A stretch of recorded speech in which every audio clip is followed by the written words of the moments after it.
Galatians Chapter 2. Then after 14 years, I went up again to Jerusalem, this time with Barnabas. I took Titus along also. I went in response to a revelation, and, meeting privately with those esteemed as leaders, I presented to them the gospel that I preach among the Gentiles. I wanted to be sure I was not running and had not been running my race in vain.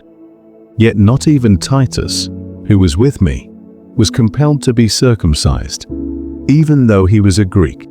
This matter arose because some false believers had infiltrated our ranks to spy on the freedom we have in Christ Jesus and to make us slaves. We did not give in to them for a moment, so that the truth of the gospel might be preserved for you. As for those who were held in high esteem, whatever they were, makes no difference to me. God does not show favoritism. They added nothing to my message. On the contrary, they recognized that I had been entrusted with the task of preaching the gospel to the uncircumcised, just as Peter had been to the circumcised. For God, who was at work in Peter as an apostle to the circumcised, was also at work in me as an apostle to the Gentiles. James, Cephas, and John, those esteemed as pillars, gave me and Barnabas the right hand of fellowship when they recognized the grace given to me. They agreed that we should go to the Gentiles, and they to the circumcised. All they asked was that we should continue to remember the poor, the very thing I had been eager to do all along.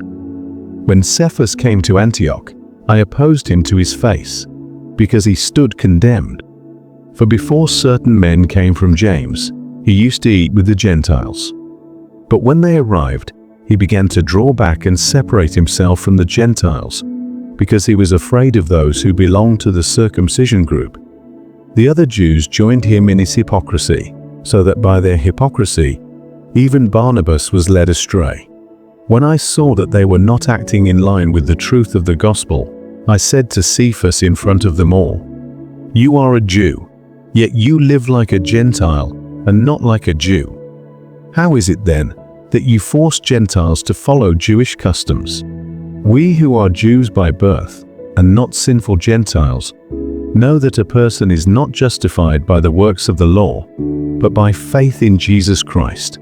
So we too have put our faith in Christ Jesus, that we may be justified by faith in Christ, and not by the works of the law, because by the works of the law no one will be justified. But if, in seeking to be justified in Christ, we Jews find ourselves also among the sinners, doesn't that mean that Christ promotes sin? Absolutely not. If I rebuild what I destroyed, then I really would be a lawbreaker. For through the law, I died to the law, so that I might live for God. I have been crucified with Christ, and I no longer live, but Christ lives in me. The life I now live in the body, I live by faith in the Son of God, who loved me and gave himself for me. I do not set aside the grace of God, for if righteousness could be gained through the law, Christ died for nothing.